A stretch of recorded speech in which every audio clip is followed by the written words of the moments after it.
Well, hello there, and welcome, folks, to another episode of 162 Times, your daily baseball recap and preview show. I'm your host, Daniel Turner. Great to be with you, bringing you the action from Game 2 between the Mariners and the Padres. This was actually the finale of the series.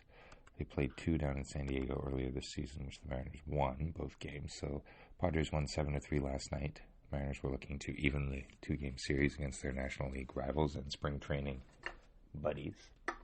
And they did. They won 5-2. 74-72, the Mariners move now, second in the West. Padres dropped to 82-65, still third in the National League West, but they're in a playoff spot. It was Brian Wu with the win, 8-2, 2.38 ERA. Michael King, 12-9, now with the loss, 3.06 ERA. Munoz, 20 saves on the year now, 2.18 ERA. Mariners had 5 hits for 5 runs. Padres had 4 hits for 2 runs with an error. Wu was sensational, had a perfect game through 6, gave up a home run to Fernando Tatis in the 7th.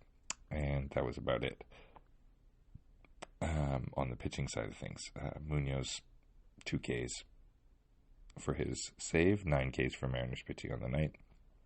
Pretty good lineup, 5 hits. Cal got it started in the bottom of the 3rd, singling in Rojas. Then Luke Raley kept it going by banging in Robles and Rodriguez, make it 3-0 after 3. Bottom of 6, Crawford doubled in Raley and Turner to make it 5-0. Tatis, as I said, sharply hit solo shot, top of 7th to make it 5-1. Then Bogart singled in Jerks and Profar to make it 5-2, but the M's bullpen, namely Troy Taylor and Colin Snyder and Andres Munoz, shut the door. All right, in terms of tonight's matchup, they are taking on Texas at home on Thursday night, and they are sending Bryce Miller to the hill, who has a .99 whip on the season, which is really, really good. And he'll be going up against Kumar Rocker, who's making his first career Major League start.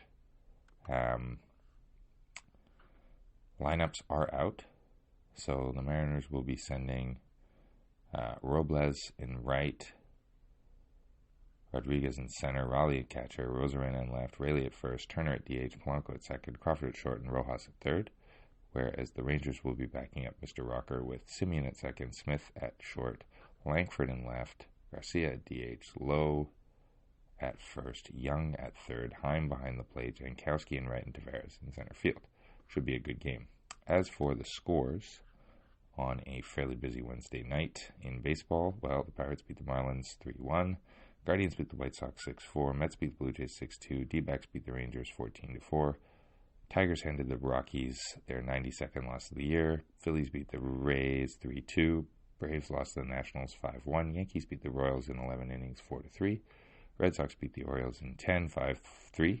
The Twins beat the Angels 6-4. Cardinals over the Reds 2-1. A's beat the Astros 5-4. Give the Mariners a fighting chance. The Giants beat the Brewers 13-2, and the Dodgers beat the Cubbies 10-8. So, with that, and with that Houston loss, the Mariners are 4 games back in both the wild card and the division. And in terms of the wild card standings, the Mariners still remain a half game behind the Detroit Tigers, who are at 3.5 behind the Twins. The Mariners 4 behind the Twins. Not very many games left to go, though. This was episode 146. Anyway, as always, thanks for listening and tune in tomorrow. Bye-bye.